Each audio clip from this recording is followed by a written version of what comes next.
The words fell like a blade slicing through the stillness of first class. You don't belong here. Light as a whisper, yet sharp enough to shake the entire universe of a single human being. And in that exact moment on Skyreach, Flight 278 from Munich to New York destiny began moving in a direction no one could have foreseen. Maya Thompson, 40 years old, CEO of Thompson Innovations, had barely leaned back into seat 2A when that sentence struck cold and brazen, like a knife emerging from the dark. She had not even closed her eyes, had not even released a breath after 3 sleepless days, fighting for $1 billion contract, when the gaze of Kelly Barnes, 35 years old, the chief flight attendant, clamped onto her, as if Maya's very presence were an error that needed immediate correction. Maya felt her arm falter. Mid-air, her heart beat, stumbling in her chest. Nearby passengers turned their heads, their eyes a mixture of curiosity, judgment, and the quiet thrill of people who craved a small conflict to break the monotony of first-class calm. Kelly tilted her head, her lips curling into a deliberate smile. "I think you boarded the wrong cabin," she said, her voice sweet as honey, yet dripping with entitlement.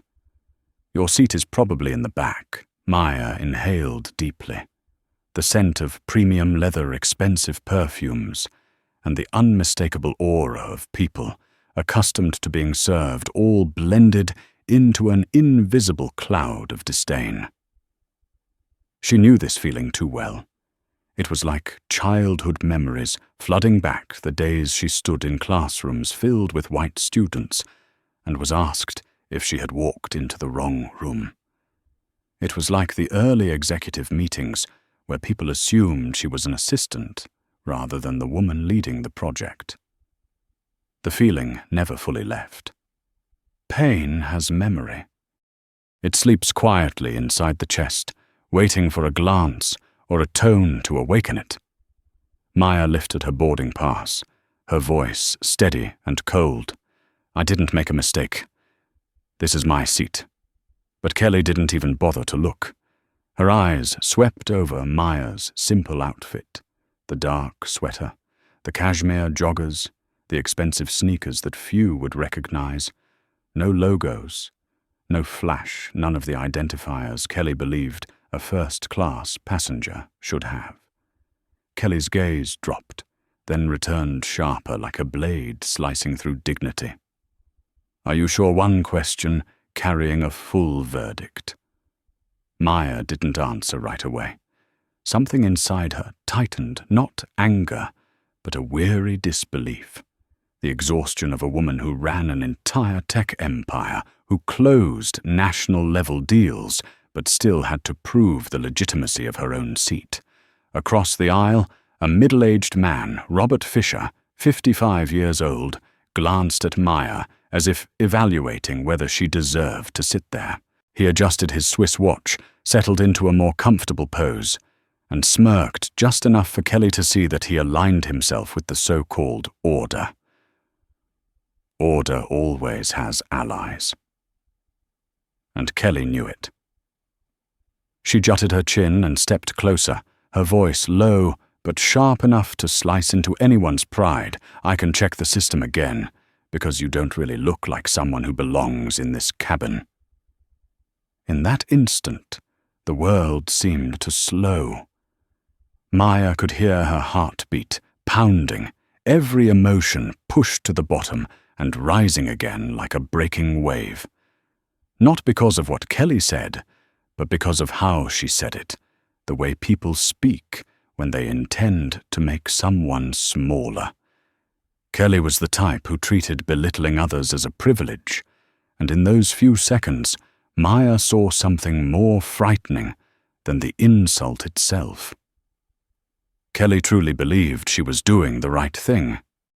Maya placed her briefcase at her feet, the same briefcase holding the billion-dollar contract Skyreach Airlines would never get to carry, and lifted her chin. You should check the system, she said evenly, to see who reserved seat 2A 2 months ago. Kelly planted a hand on her hip, ready to fire back, but then the soft thump of leather shoes made everyone turn. Richard Hale, 52 years old, a platinum elite member of the airline, approached with a confused expression. "Sorry, I think my seat is 2A. In that moment, Kelly transformed entirely. A theatre-bright smile lit up her face, her voice turned sugary, and then she shot Maya a glare colder than ice. "See, you're in the wrong seat."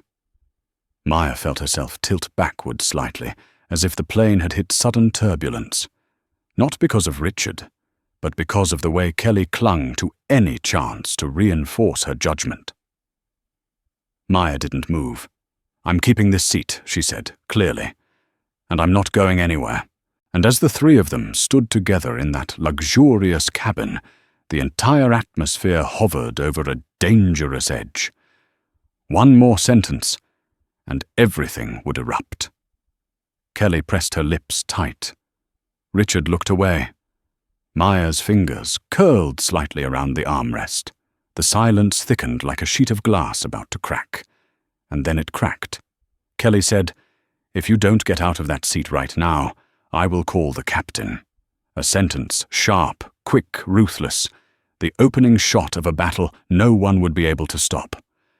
Maya exhaled slowly, the breath of someone stepping into a war she didn't choose, but would absolutely win because she had survived far worse.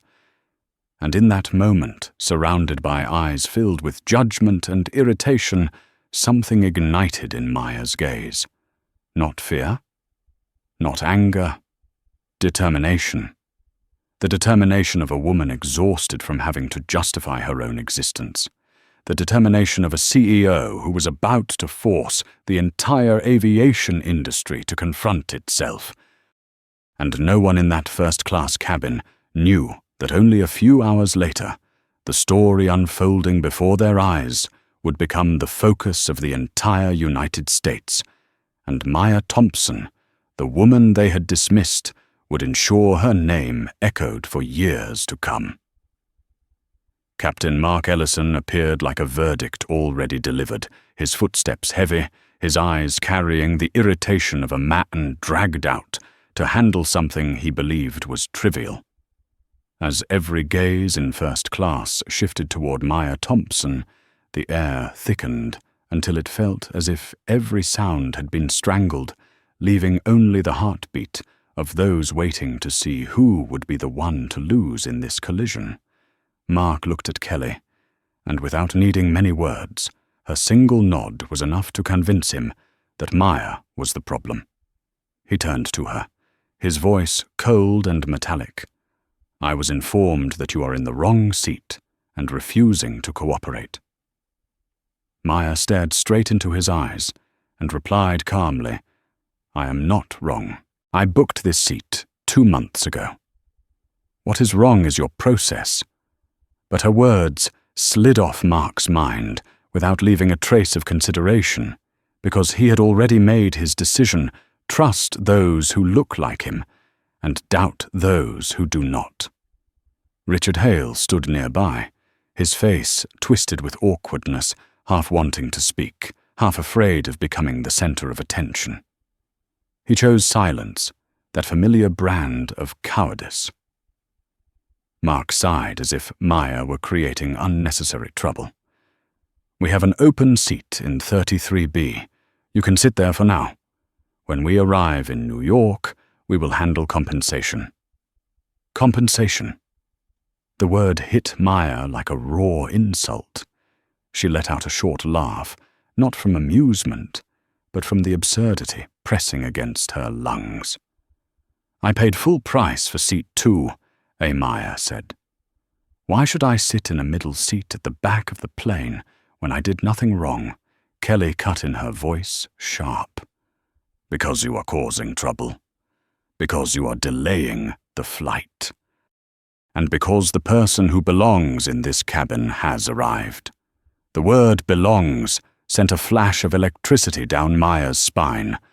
Old memories, long buried, resurfaced, like scars, scraped raw memories of condescending looks, dismissive words, and every moment someone like her had to swallow just to earn acknowledgement. Kelly lifted her chin as if granting Maya a favor. "You can cooperate in a civilized way, or I will call security, and you will be removed from the plane. There is no third option." And that was the exact moment Maya's world shifted. Not because she was afraid, not because she wanted to avoid trouble, but because she knew the line between patience and submission was only one step wide. She rose slowly, every movement measured by pride. Every eye followed her, some curious, some uneasy, some satisfied. Kelly smiled in triumph, and Mark gave Richard a slight nod, as if confirming that the situation had been handled. Maya picked up her briefcase, and at the exact moment their eyes met. Kelly hesitated for half a second, only half a second, but enough to trigger a warning deep in her instinct. Maya said nothing. Her eyes said it all. "You just made a very big mistake." As Maya walked down the aisle, each of her steps cut through the arrogance of those who believed they had the right to decide who deserved to sit where. In the economy cabin, she was squeezed between a student endlessly snacking and a mother loudly FaceTiming. The smell of plastic food and the fatigue of a long flight hit her in the face. But instead of anger, Maya closed her eyes. She let her breaths become slow, deep and sharp. This was not surrender. It was preparation. A storm does not scream before it arrives. It grows silent. And Maya's silence was becoming dangerous. No one around her knew that within minutes, in that cramped seat, she would begin writing a new chapter of her life, a chapter powerful enough to bring an entire airline to its knees. In first class, Kelly stood with her arms crossed, satisfied, like she had just removed a nuisance. She had no idea that in row 33, B. Maya was unlocking her phone, typing short messages, precise, sharp, and more merciless than any blade. The messages were sent, the cabin door was preparing to close, and the engines were beginning to rumble. And in the exact moment Skyreach Flight 278 prepared to leave the ground, a silent plan was activated, a plan that would change the fate of everyone who had underestimated Maya Thompson. The flight had only just begun, but the war had started long before, as Skyreach Flight 278 shuddered lightly and slipped off the runway, with the low roar of its engines rising beneath her feet. Maya Thompson unlocked her phone and felt every passing second shaping a battle far larger than anyone on that aircraft could imagine. On her screen were encrypted messages she had prepared long ago, a plan she never thought she would have to activate. But today, the cold insult from Kelly and the indifference of Captain Mark had turned it into her only option. "Ethan, activate Raven protocol." Immediately Maya typed with the precision of someone used to making decisions while the world collapsed around her, yet maintaining a mind cold as ice. Ethan Park, 38 years old, the COO of Thompson Innovations, a man known for his near-mechanical accuracy, replied in 2 seconds, received. Status Maya sent back 2 words, public humiliation. That was enough. Ethan understood Maya better than anyone in the company, understood that only when every limit of her patience had been torn apart would she ever invoke Raven Protocol, a plan designed after a similar incident 1 year earlier, when a Thompson engineer was discriminated against at a partner hotel, and Maya had vowed never again to let anyone in her company face humiliation without a shield. Raven Protocol was that shield, a legal and financial strike against any partner who dared demean someone from Thompson Innovations no matter how large that partner was. And Skyreach Airlines, with its $2 million annual contract, was standing at the tip of the spear. The aircraft climbed, and the signal began to flicker, but Maya still managed to send the next message to her legal team: prepare lawsuit files. Discrimination, forced removal from seat, threats of expulsion from aircraft misconduct by senior crew, failure in verification procedures. Pull data on Kelly Barnes and Mark Ellison. Her fingers continued moving so quickly across the screen that she could almost hear the rhythm of her taps. Find all prior complaints about them. Pull internal disciplinary records. I want every file before landing. Her final message before the plane rose above the clouds and lost all signal, no mercy. When the signal icon vanished, Maya set her phone on the tray table and stared out the small window, where the open sky stretched wide in the most ironic way possible. She, a woman who had conquered Silicon Valley, who had designed a security algorithm purchased by the United States government, had been forced into seat 33B, like someone sneaking into the wrong place. A cold wave ran down her spine, not because of the humiliation, but because of how familiar it felt.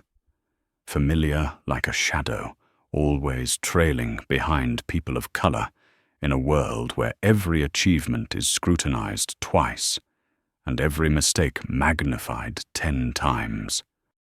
Maya leaned her head back, but her eyes were anything but tired, sharp as a blade being honed.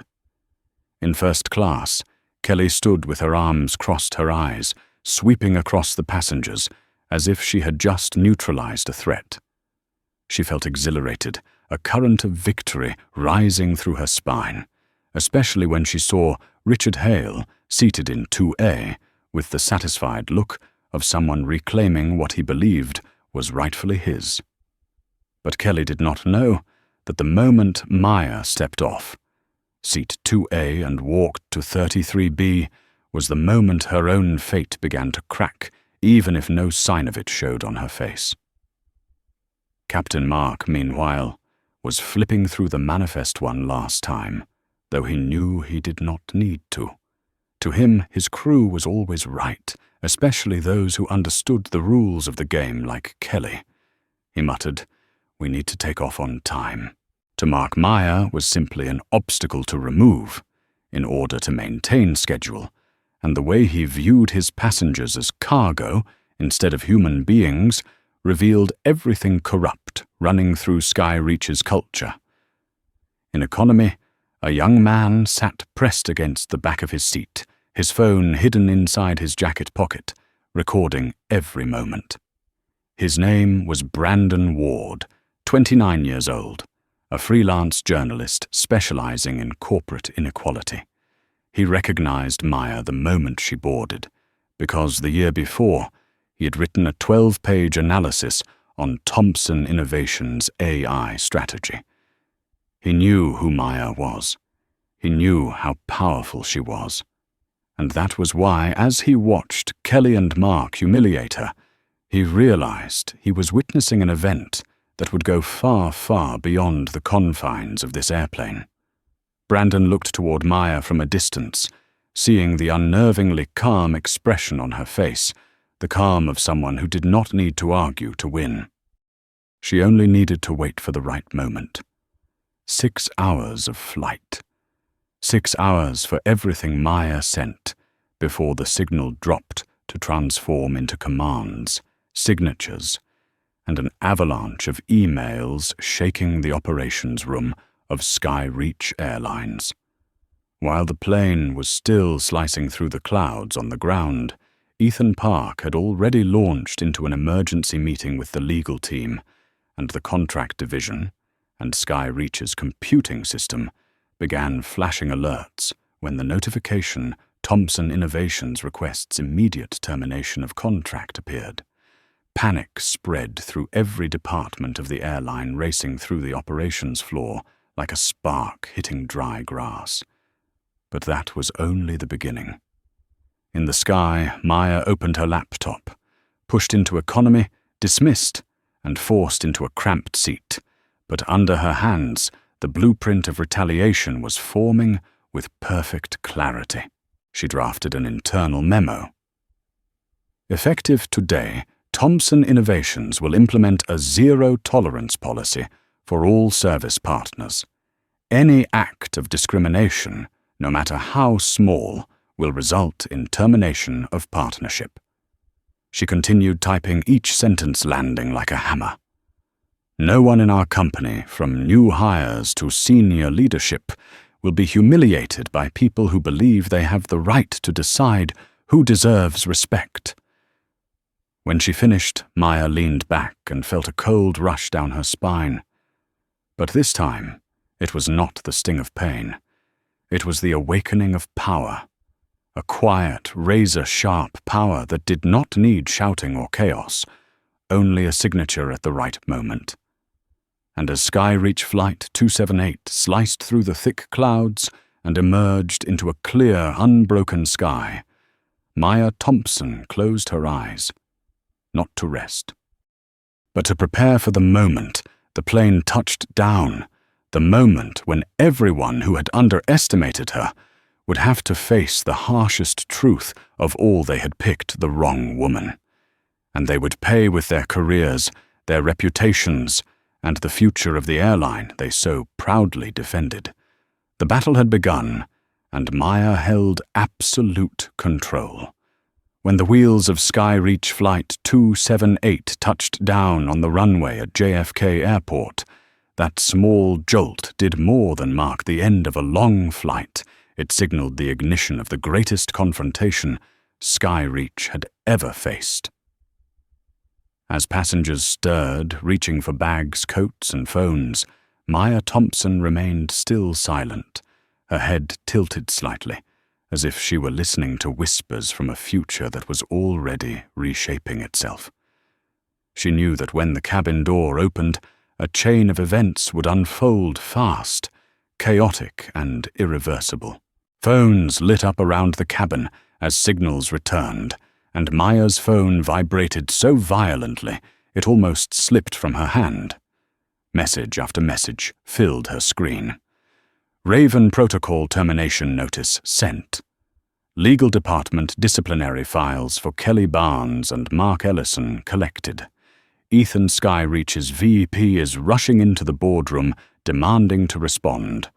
PR team Skyreach requesting emergency call. Maya scanned every update the corner of her mouth, lifting slightly, not in triumph, but in the knowing smile of someone who had anticipated every move and was now waiting to see how frantic her opponents would become.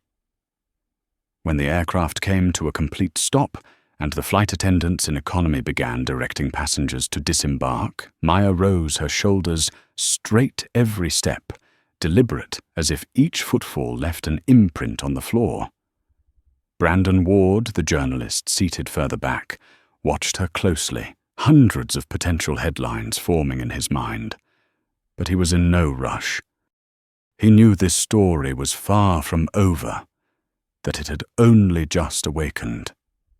As Maya stepped into the jet bridge, the blast of cold, conditioned air hit her face like a sobering slap.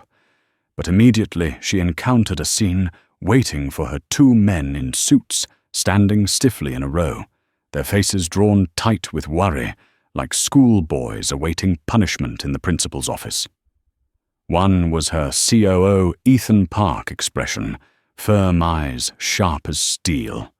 The other was David Monroe Skyreach's Vice President of Corporate Accounts, his forehead beaded with sweat, his complexion pale, like someone who had just swallowed ice water in winter. "Dr. Thompson." David reached out a hand, but Maya walked past him, without looking, without touching, without granting him even a moment's pause. "Where's the meeting room?" she asked Ethan, her voice neither raised nor rushed, but carrying an invisible blade in every note. "Operations Wing, C Room 14, Ethan replied. "Straight ahead." David hurried after her, his voice trembling as he grasped for whatever dignity his company still had left. "We sincerely apologize for the incident. We assure you we will handle it if you give us time." Maya stopped, turned. Her gaze cut through David like a blade through glass. "I already handled it." 4 words. Clean, sharp, ending every excuse instantly. David's face drained of all color. Ethan opened the meeting room door. The space inside was wide, bright, spotless, yet filled with the cold tension of impending collapse. Maya entered and sat at the head of the table. Ethan took his place to her right. David stood at the far end, fingers laced under the table, trying and failing to hide their trembling. But his worst moment had not arrived yet. The door opened again. A security officer escorted 2 people inside, Kelly Barnes and Captain Mark Ellison. Kelly walked in with a face as pale as paper. Still in her uniform, the faint scent of cheap perfume clinging to it. Mark attempted to appear composed, but his eyes blinked rapidly, as if trying to suppress a rising tide of fear. When Kelly saw Maya seated at the head of the table, she froze, her mouth opening, but producing no sound. The arrogance, the superiority, the smug confidence she displayed earlier had evaporated, leaving only the expression of someone about to face the harshest truth of her life. Mark exhaled sharply, jaw tightening, unable to comprehend that the woman he forced into seat 33B was now the person holding his future in her hands. Maya did not look at them immediately. She spoke to Ethan instead. "Present." Ethan tapped the tablet. Files and data appeared on the screen. Kelly Barnes, chief flight attendant, 3 discrimination complaints in the past 18 months. Internally marked as lightly addressed, no formal disciplinary record. Kelly's face blanched. Captain Mark Ellison, 5 incidents of covering misconduct by cabin crew, 2 directly involving Kelly, failure in verification procedures, abuse of authority, conflict with FAA regulations. Mark shut his eyes, his hands gripping each other until the knuckles turned white. David Monroe stared down at the table, barely breathing. Maya placed her hands flat on the wooden surface and leaned forward slightly. "I'm going to be direct. There was no misunderstanding today. No system error. No miscommunication." She looked straight at Kelly. "You disrespected me. You insulted me. You used your professional authority to humiliate me in front of other passengers." Kelly's lips trembled. Maya raised her hand. Kelly fell silent instantly. "Your failure was not only professional, it was human." Maya then turned to Mark. "And you chose to believe your subordinate because she fit your expectations more than I did. You did not verify. You did not check. You trusted prejudice instead of truth." Each word landed like a blow on egos already fractured. Kelly shook tears, pooling but never daring to fall. Mark looked away, jaw clenched with helplessness. Maya leaned back slightly, her voice steady, but carrying the sorrow of someone who once believed in the system, then stopped believing. "Today I am not here for an apology." She spoke slowly, clearly her words sharp as a clean cut through air. "I am here to end a pattern of behavior the airline industry has tolerated for far too long." Ethan lifted the tablet. Maya gave him 2 words. "Send it." Ethan pressed the button.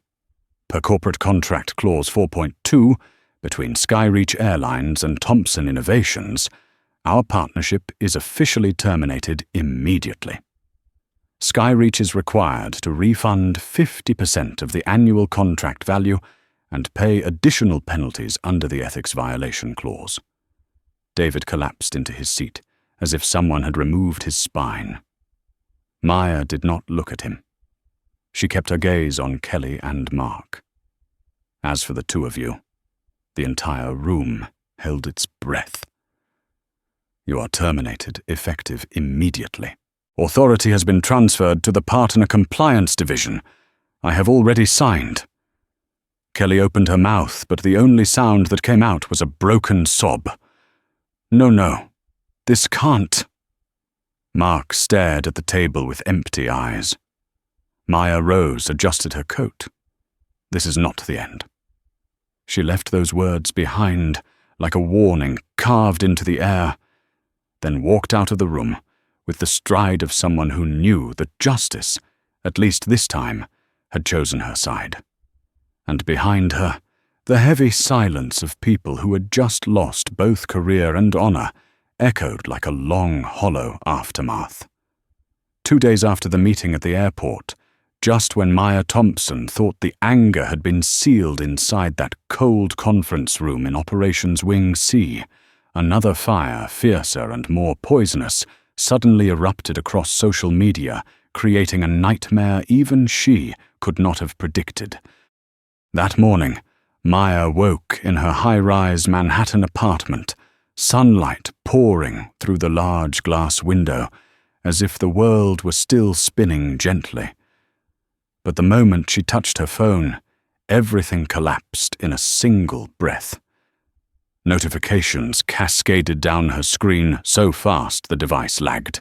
The first headline that hit her was bold, sensational, and dripping with malice. Terrifying female CEO and innocent misunderstanding led to an entire flight. Crew being fired. It came from the tabloid site Metro Buzz, accompanied by a photo of Maya entering a conference months earlier, the angle making her look harsher than she truly was. Her eyes sharp and cold, as if she were the villain in her own story. Beneath it was a contrasting image of Kelly Barnes, her face wet with tears, cheeks flushed eyes, swollen, the look of suffering crafted with precision. A chill ran down Maya's spine. She opened the article, each line cut into her honor like a blade. Kelly Barnes, a chief flight attendant with 9 years of experience, was cruelly terminated over a small, technical misunderstanding about seat assignment.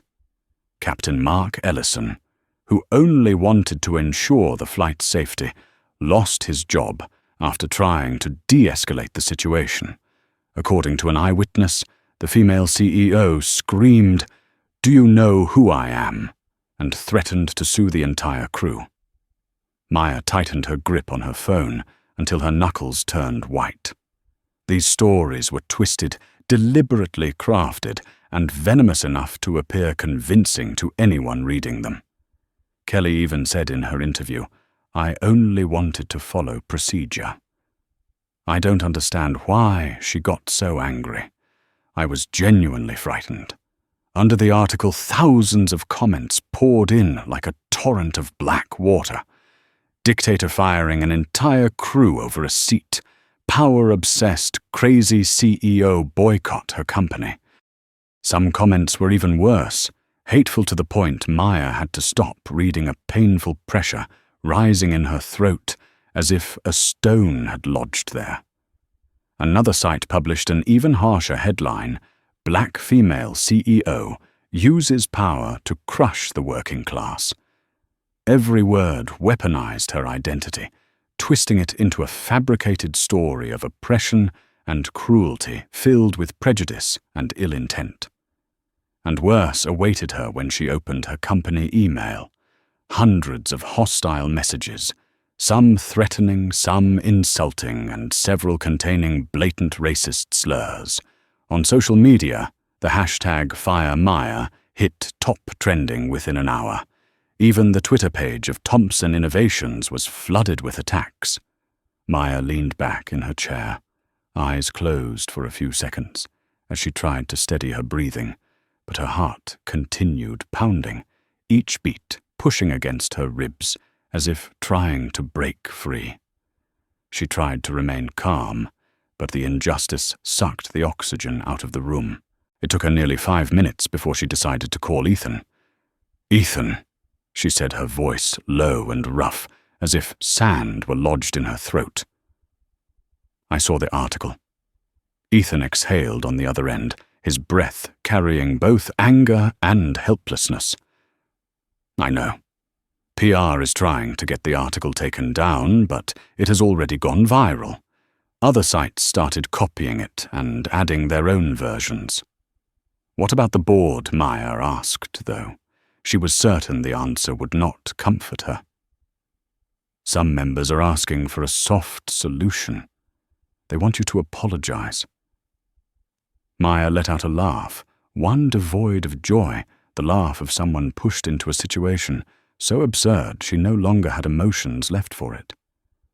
Apologize for what she asked. Apologize for being discriminated against, or apologize for refusing to be humiliated.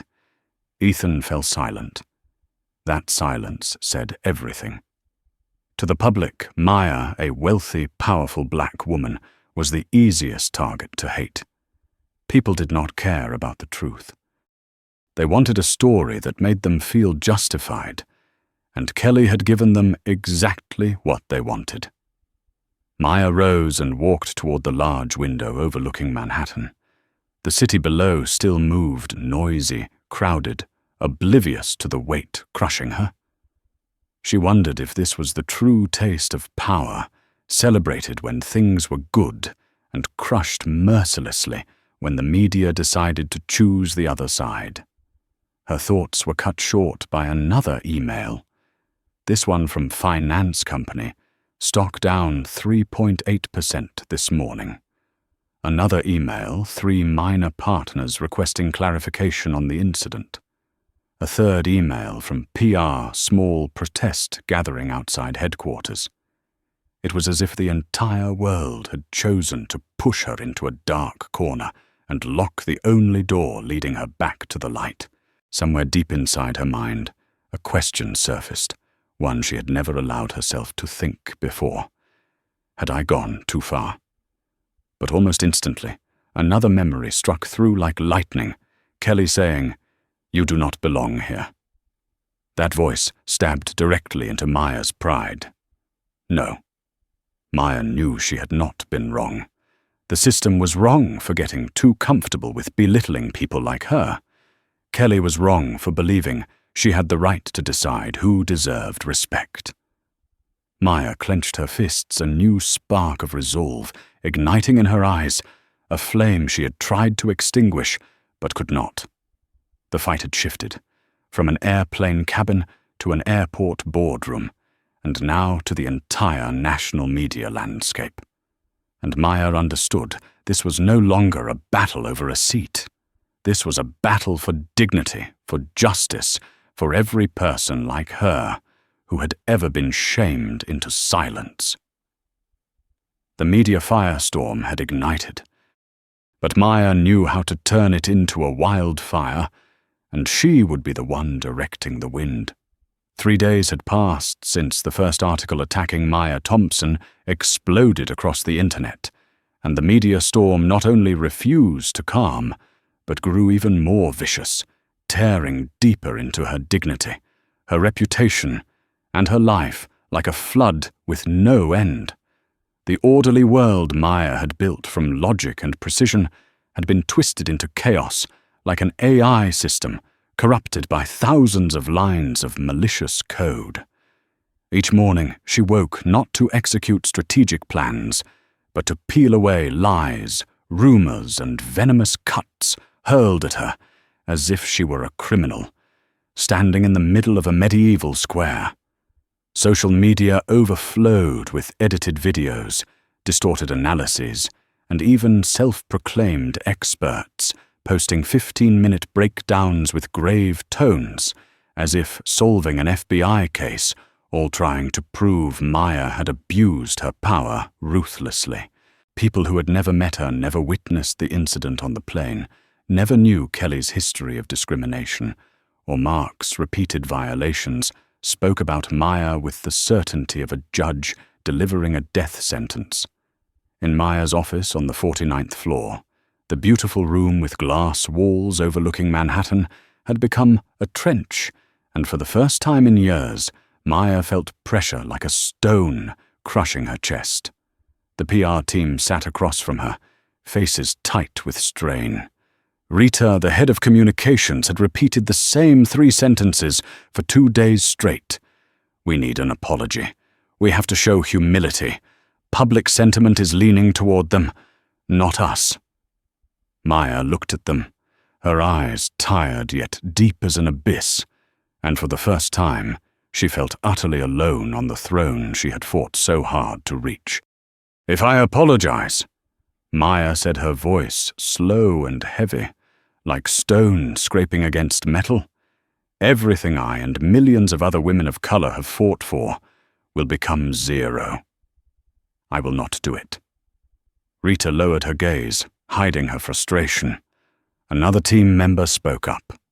The stock dropped another 1.2%.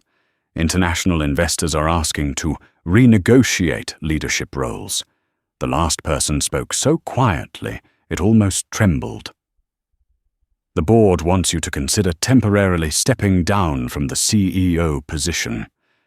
In that moment, a cold blade ran down Maya's spine, not because of betrayal, but because she understood that the people in front of her, her own team, were being pulled into the whirlpool of public outrage.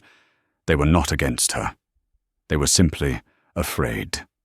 And fear is the fastest way to kill a person's moral compass. Maya stayed silent for so long that everyone in the room held their breath. Ethan Park was the only one who didn't speak, did not suggest, did not waver. He simply looked at Maya from across the table, his gaze a quiet promise that he would not move until the final moment. But Maya knew she was losing the media war. Not because she was wrong, but because liars always run faster than truth. They run on emotion tone and crafted tears. No one cares about logic in a world that prefers drama over facts. That afternoon, as the sun dipped behind the skyline, Maya returned to her apartment, stepping into a quiet space that felt heavier than the board meeting. The home that once brought her peace now held disappointment and doubt in every corner. She sat on the sofa, opened her laptop, and began drafting an official response, but her hand stopped. Her heart wanted to fight, but her mind was drowning in questions. Was she saving the company or destroying it? Was she defending justice or losing everything because she refused to bend? Maya closed her eyes. A single tear slid down her cheek. She had held herself together for too long, been strong for too long, and even warriors need a moment where they are allowed to break in silence. Then a new email notification chimed. Maya opened it, and the story pivoted instantly. The sender, Brandon Ward. Subject, I have evidence. Maya sat upright, her heartbeat accelerating. Brandon wrote, "I was the passenger in seat 21A on Skyreach Flight 278. I witnessed the entire incident between you flight attendant Kelly Barnes and Captain Ellison. I know they are lying. And more importantly, I recorded everything." Maya felt her chest burst open. Evidence. The single missing piece she needed to flip the entire battle. Brandon continued, "I wasn't sure if you would see this. I figured your PR team or lawyers would handle things. But after seeing how the media twisted the truth, I decided I can't stay silent." The next line made Maya's tears fall. No one deserves to be treated like that, especially someone who stayed calm and respectful the entire time. Attached was an audio file. Maya clicked it, and immediately her entire apartment filled with the one sound no one could dispute. Kelly's voice, arrogant, dismissive, dripping with contempt. Maya's voice, calm, clear, restrained. Mark's voice, threatening, rigid, heavy with bias. Every syllable in the recording was a blade, slicing through the darkness, destroying every lie that had suffocated the truth for 3 days. Maya pressed a hand to her mouth, not out of shock or fear, but because hope, the hope she thought had died, suddenly surged back to life. Her phone buzzed. Ethan had texted Maya, "I'm at the office. Call me immediately if anything changes." Maya looked at her laptop screen at the audio file, and in that moment she knew the game had shifted. Lies travel fast, but the truth, when it arrives at the perfect moment, hits with the force of an earthquake. Maya inhaled deeply, her hand trembling slightly, but her eyes had transformed sharp, bright, and burning, like a blade pulled from fire. She typed a single line back to Ethan, "Prepare a press conference. Tomorrow morning." The media storm had nearly drowned her, but now she would create a new one, and this time she would be the center of the storm. The morning of the press conference was a morning no one in the media, no one on the Skyreach board, and not even anyone inside Thompson Innovations would ever forget. New York City was as crowded as always, but the air inside the grand hall of Thompson headquarters was thick like a storm gathering offshore, tense, urgent, and heavy with unpredictable anticipation swirling beneath the high ceiling. Stage lights glowed, microphones were adjusted, and cameras from dozens of news outlets pointed toward the stage like metal birds, ready to claw onto every word, every breath of the woman about to speak. A few whispers rippled through the crowd. Will she apologize? Rumor is she might resign. Skyreach is preparing to counterattack. She can't win. She has no evidence. Those murmurs were like tiny needles, yet strangely they did not shake Maya Thompson. They made her walk faster, stronger, because for the first time in days she was stepping into this moment, not in defense, but in offense. Ethan Park walked beside her eyes, sharp as steel, his dark suit pressed to perfection. He said nothing, but his presence steadied her, straightened her spine, and strengthened her breath. When they entered the hall, the whispers were swallowed instantly by silence. Every camera swung toward Maya, the woman who, just yesterday, half the world had labeled a tyrant, a crazed CEO, the sky's ruthless queen, and today no one knew which direction the narrative would turn. Maya walked onto the stage and did not stand behind the podium. Instead, she sat in the single high chair placed there as if she was preparing to tell a story rather than deliver a cold PR statement. That simple act made the room tilt for a moment, because sitting down carried its own message. I am not here to perform. I am here to show you the truth. Maya swept her gaze across the room, the light catching in her eyes, like steel glinting in darkness. For the past 3 days, she began her voice calm, but echoing with clarity. You have heard a story told to ignite public anger and damage my reputation. Not a single camera blinked. Not a single reporter coughed. The air tightened, as though everyone was waiting for the crack to form. Maya continued, In that story, I, a black woman, a CEO, was portrayed as someone who abused her power, someone out of control, someone who destroyed the careers of 2 innocent employees over a small misunderstanding. She smiled, a cold, slow smile, sharp enough to slice through deceit. But today I am here to tell a different story. She lifted her hand, slightly signaling the technical team. The stage lights dimmed, and the large screen behind her lit up. A logo appeared, Brandon Ward, Corporate Truths. The room erupted in murmurs. Those with the quickest instinct recognized the name instantly, the independent journalist, known for exposing corporate injustice. Maya nodded. Journalist Brandon Ward, who sat 3 rows behind me on Skyreach, Flight 278 recorded the entire incident. A chill swept across the room. Chairs shifted. Someone inhaled sharply. Camera shutters snapped non-stop, the sounds merging like the chaos of an approaching storm. Maya went on her voice. Gaining an edge, I stayed silent for 3 days, not because I had nothing to say, but because I wanted the truth to speak for me.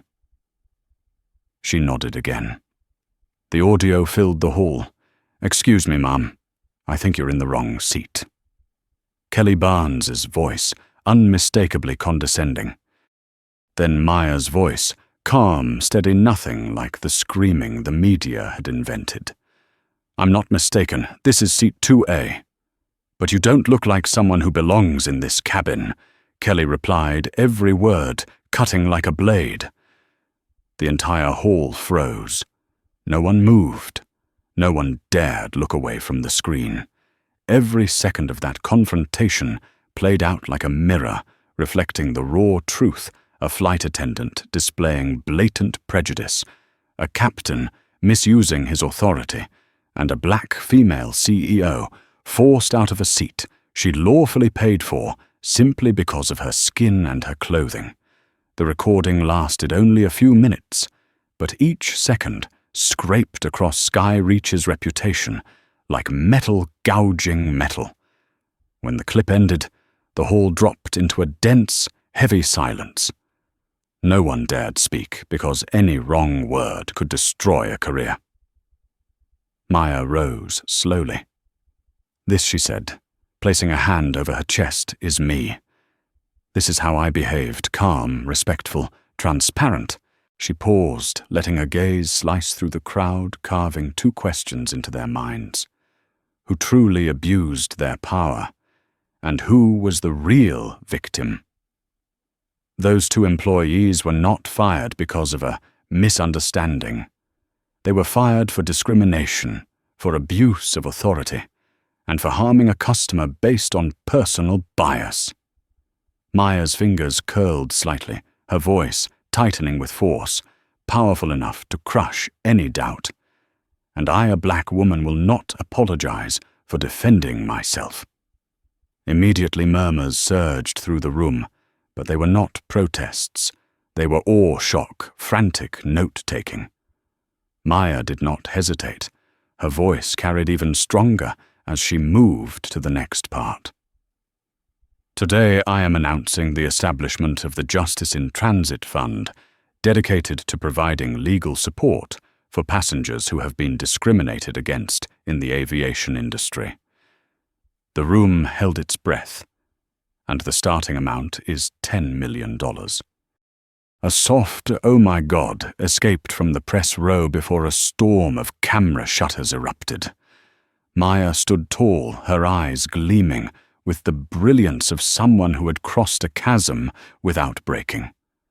No one, she said, enunciating each word, will ever again be forced down to seat 33B because someone thinks they do not belong in first class. For a moment, the hall burst into chaos, reporters shouting questions, phones ringing, keyboards clacking. No one cared about Sky Reach anymore. No one asked if Maya would apologize.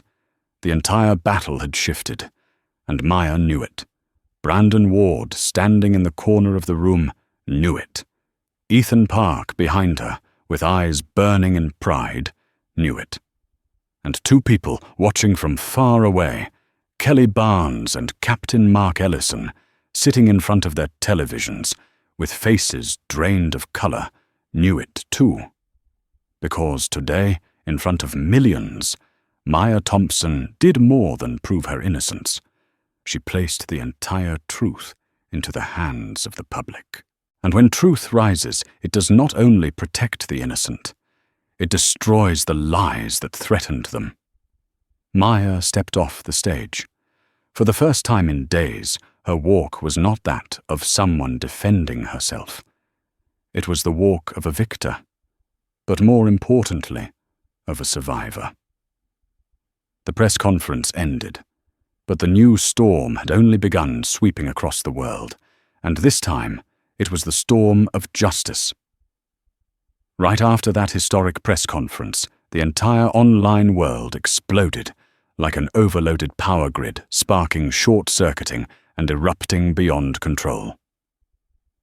Brandon Ward's audio recordings were clipped, amplified, and spread at the speed of light. Within 30 minutes, the hashtag #StandWithMaya surged to the #1 spot nationwide, surpassing every prediction from media analysts, while Sky Reach Exposed climbed into second place. Hundreds of thousands of comments poured in like a roaring waterfall, and for the first time in days, Maya was no longer drowning in the mud of hatred. Instead, she was lifted by furious voices demanding justice for her and for everyone who had ever been mistreated. My God, she was so calm. Kelly was the racist one. This exact thing happened to me. Thank you, Maya, for speaking up for us. Countless women of color who had spent years staying silent out of fear of being labeled difficult, uncooperative, or not a cultural fit, now came forward with their own stories under the new hashtag #IWasIn33. B turning the very number Kelly used to humiliate Maya into a symbol of courage and uprising. Meanwhile, in the darker corners of the city, far from the glow of the press conference, others were drowning in a panic of their own. In a worn-down apartment in Queens, Kelly Barnes sat curled on her sofa, eyes swollen, hands trembling as she held her constantly vibrating phone. They were not messages of sympathy. They were waves of anger, insults, even threats. She tried to speak when she re-watched the audio Maya released, but all that came out was a rasping breath slipping between clenched teeth. She had never imagined the tide would turn this fast. Just a day earlier, she was the oppressed crew member, mistreated by a powerful CEO. Today, she was the racist, the liar, the toxic employee. Not only had the internet turned on her, but her neighbors had as well. When Kelly stepped outside to pick up a package, the woman next door looked at her with a mix of pity and contempt, as if Kelly were a symbol of deceit exposed. Kelly's mind spun. She tried telling herself she wasn't wrong, that Maya overreacted, that the media was engaged in a witch hunt. But the recording, it could not be denied. Her voice, her tone, her attitude, every word was like a blade, turning back against her own chest. She clutched her head and sobbed. Her phone slipped from her hand, lighting up the floor with a notification. Skyreach Airlines officially apologizes to Maya Thompson and condemns the misconduct of employee Barnes and Captain Ellison.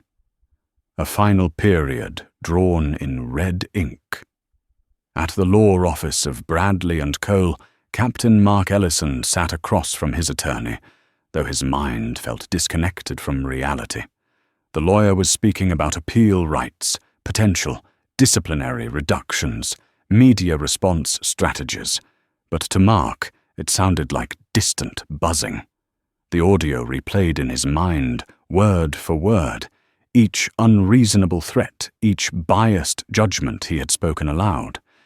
Everything he once believed was procedure now seemed absurd.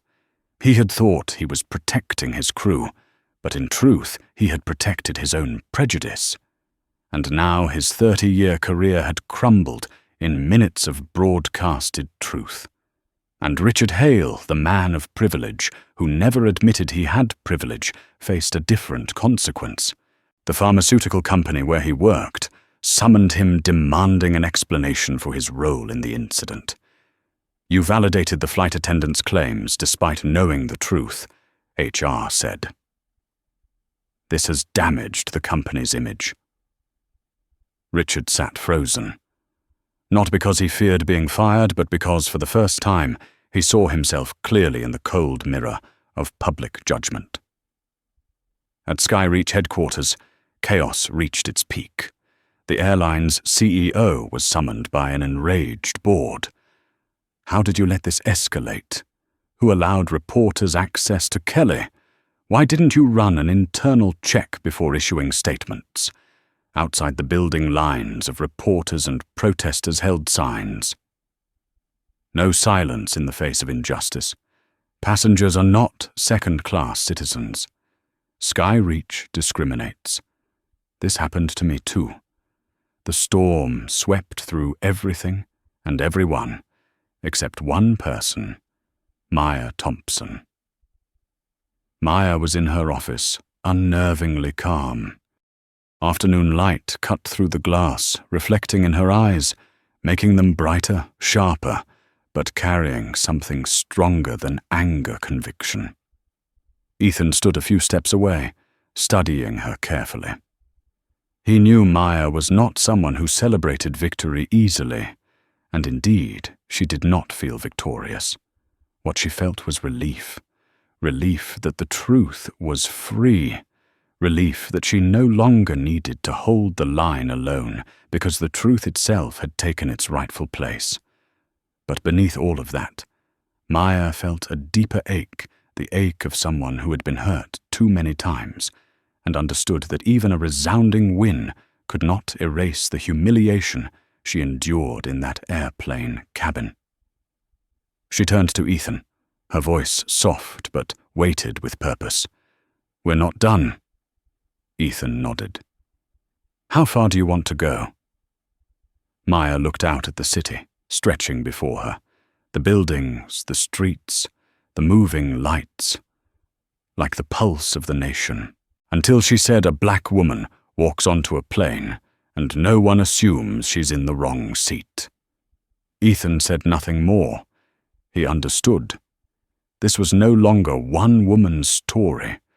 This was a fracture running through the core of the system. Across universities, tech firms, airlines, and banks, the story of Maya spread further than she ever imagined. Discussions opened. Companies began reviewing their bias training programs. Some major corporations announced upgrades to customer protection policies. Thousands of emails poured into Thompson Innovations from people around the world. "Thank you for standing up." Maya, you fought not just for yourself, but for us. You made me believe truth still has power. Maya read every email, every message, every story. Each one made her feel a little lighter, a little stronger, yet weighed her heart down with the knowledge that this responsibility, this burden, now reached far beyond her own life. That night, as the city lit up, Maya stood alone on her balcony, her hand resting on the cold railing. The night wind brushed through her hair, carrying the echoes of millions of stories still untold. She closed her eyes, her breath steady, her heartbeat calm. She had survived the storm, and now she was the storm, and those who had sown the wind would surely face the full force of truth's hurricane. Within 24 hours of the audio recording being released, the world seemed split cleanly into two colors, the light of truth and the darkness of a long-standing system desperate to hide the cracks in its own foundation. Skyreach was no longer simply an airline. It had become the symbol of a deeper, more pervasive issue, what the press now called the service bias epidemic. And Maya Thompson, whether she wanted to or not, had become the center of that conversation. Mainstream media began digging deeper, unearthing reports that had long been buried complaints from black customers that were never addressed, employee concerns, ignored meetings where managers blamed passengers, and a culture of cover-ups spanning decades. One major newspaper ran the headline, "Skyreach Systemic Bias is no longer an accusation. It is a proven fact." Analytical pieces on power, race, gender, and social hierarchy appeared everywhere. Human rights advocates called Maya a mirror reflecting the invisible injustice millions face every day, but cannot prove. And as truth came to light, the system began cracking from within. In the Skyreach Operations Center, the airline's CEO was pressured by the board to step down temporarily. The entire leadership team was in disarray, shouting over each other as they searched for someone to blame. Leaked internal emails revealed a culture of enforced silence. Do not let the media access Barnes's complaints. Prioritize protecting the company's image. Avoid admitting fault at any level. Each line served as incriminating evidence. But while Skyreach seemed to be collapsing, Maya found herself in an unusual quiet inside her office. She stood before the glass wall, watching clouds drift across the Manhattan sky, reflecting on something she had never voiced aloud. She felt no joy, no satisfaction, no triumph. Instead, she felt pain. Pain because she understood this story was never an anomaly. It was not an isolated incident. It was the inevitable result of a system built on flawed foundations across generations. She remembered the way Kelly looked at her on the plane, a stare filled with contempt. But beneath it lay something more disturbing, the belief that what she was doing was right. A belief nurtured by groups, by culture, by people like Captain Mark. And that was the most frightening part. Ethan Park entered, placing a stack of documents on Maya's desk. These are the files Skyreach wants to use for negotiation. They're asking for a private meeting. Maya did not turn around. Negotiation. They want to minimize damage. Contracts, media, reputation. Maya stayed silent for a few seconds, then turned her eyes sharp as forged steel. There will be no negotiation. Ethan nodded, unsurprised. But then he hesitated. Maya, there is something else. He opened his laptop and played a video. It was a live interview. The guest was a mother whose 8-year-old daughter had been forced out of a first-class seat on a Skyreach flight 2 years earlier. With trembling eyes, she recounted. They told my child, an 8-year-old black girl, that she did not belong in that cabin. I cried because I was powerless. But when I heard Maya's story, I realized the fault was never ours. Maya's chest tightened. Not for herself, but for the hundreds of similar stories that had never been told, because no one had enough power to speak them. Another notification appeared on Ethan's screen. CNN wants an exclusive interview. NBC wants a long feature. Time magazine wants her on the cover. Maya exhaled. She did not want to be a symbol. She only wanted to be treated fairly like any other passenger. But now she no longer had a choice. Truth had turned her into a symbol, and symbols cannot step aside. She looked at Ethan, her voice slow and resolute. Fine. But if they want to talk about me, they have to talk about the issue.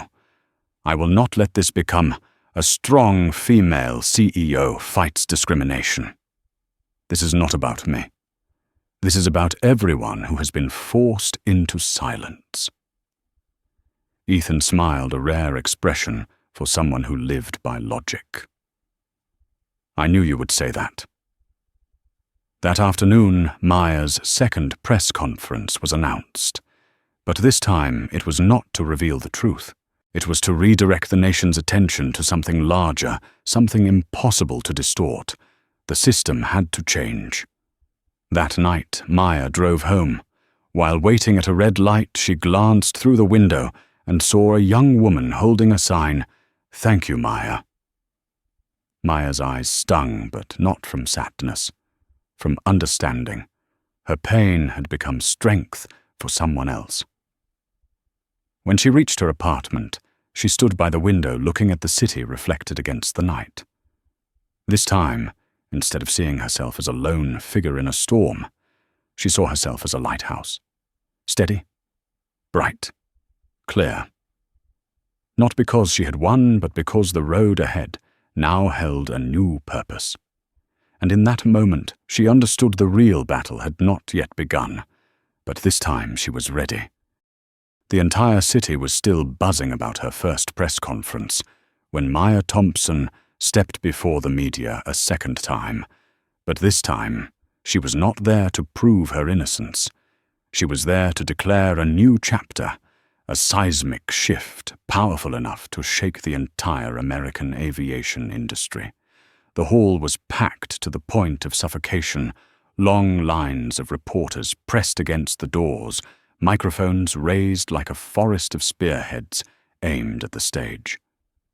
But instead of standing behind the formal podium, Maya chose to sit on a single round chair placed at the center of the stage, the spotlight catching her calm yet steely face, as if warning that what she was about to say was not for the faint-hearted. "I am not here for revenge," Maya began, her voice soft but ringing with steel. "I am here for something bigger, something Skyreach cannot distort and the media cannot bury." She paused, letting the silence pull every gaze toward her, like the gravitational pull of a storm taking shape. "I am here to talk about the system." Behind her, the large screen lit up with numbers, 478 discrimination complaints. In 12 years, 73% dismissed 29 employees, unjustly suspended 16 cases with racial elements labeled insufficient evidence. Maya looked straight into the camera. Skyreach is not alone. This is not the problem of a single airline. This is the problem of an entire industry. And if we do not change, now many more people will be pushed back to seat 33B, not because of their ticket, but because of bias. The room erupted in murmurs. A female reporter stood up abruptly. "Are you saying all airlines engage in discriminatory behavior?" Maya did not back away. "Not all airlines, but much of the system is built to protect staff, even when they are wrong, and to pressure passengers into silence." "So what is your solution?" Maya placed both hands on her knees and leaned slightly forward. "That is the reason I am holding this second press conference." The lights shifted toward the screen behind her, where a new logo appeared, the Elevate Initiative. "Today," Maya said, her voice slow and resonant, "I officially launch the Elevate Initiative, an independent $15 million fund sponsored by Thompson Innovations, dedicated to monitoring, auditing, and rating airlines based on 3 pillars: fairness, transparency, and accountability." The sound of camera shutters burst like rainfall. Maya continued, "My fund will partner with the Department of Transportation and 3 human rights organizations to build a mandatory scoring system similar to aviation safety standards. But this time, not to protect planes, but to protect people." The room seemed to tilt for a moment, as if gravity itself had shifted with that declaration. Maya knew Skyreach was watching live. She knew their executives were panicking, and she knew dozens of airlines across the country felt the chill running down their spines. Still, she continued her gaze, cutting like a blade through the walls of prejudice. If an airline continues allowing discrimination, they will receive a public downgrade. If they repeat violations, they will be investigated, and if they attempt to cover up the truth. Maya paused, looking directly at the front row, where representatives from several airlines sat stone-faced. They will be placed on a blacklist, no exceptions. A man shot to his feet, shouting, "You cannot do that.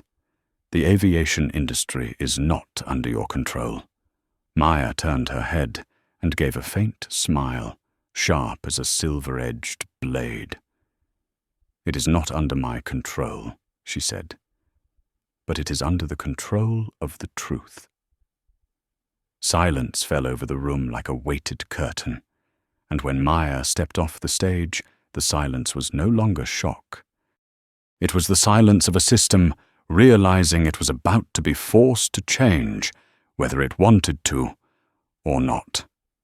Maya exited the building through the back to avoid the crowd. Ethan was already waiting, his eyes filled with a pride he had been holding in for too long. "You know this won't stop here, right?" Ethan asked. "They will fight back. They will push. They will try to silence you." Maya looked toward the glowing city. "I know," she said, "but I also know something else." "What's that?" "Once the flame of truth is lit, no one can put it out." They stood together on the rooftop terrace as the night wind swept through Maya's hair, carrying the chill of evening, but unable to cool the fire in her chest. Below them, hundreds of people had begun gathering holding signs, lifting small chairs painted with the number 33B, a vow that they would never allow anyone to be pushed to the back again. Maya looked down at them, exhaling softly a release, as if the scars inside her were finally beginning to heal. And in that moment, she understood this story began with a stolen seat, but it would end with millions reclaiming their rightful place. Maya turned and walked back inside the building, leaving behind the city lights, and an unspoken promise that the fight for justice had never been hers alone. But she would lead it until the skies were free of the judgment that once told her she did not belong. From the perspective of an expert in power media and organizational psychology, Maya Thompson's story is not merely an impressive response to injustice. It is undeniable proof that when a system has existed in darkness for too long, all it takes is one person brave enough to stand up for the entire structure to be forced to confront itself. Maya did not prevail through anger, but through truth preparation and unwavering resolve, three core elements that form the foundation of lasting strength in any battle for justice. And the way she transformed personal pain into a social movement shows that justice is not a scream, but a strategic act. If this story moved you, please like the video to help spread a message about courage and truth. Don't forget to subscribe so you can follow the next journeys where we continue exploring how ordinary people can transform entire systems. And leave a comment with the phrase "Vung Len" to remind one another that truth will always rise above prejudice.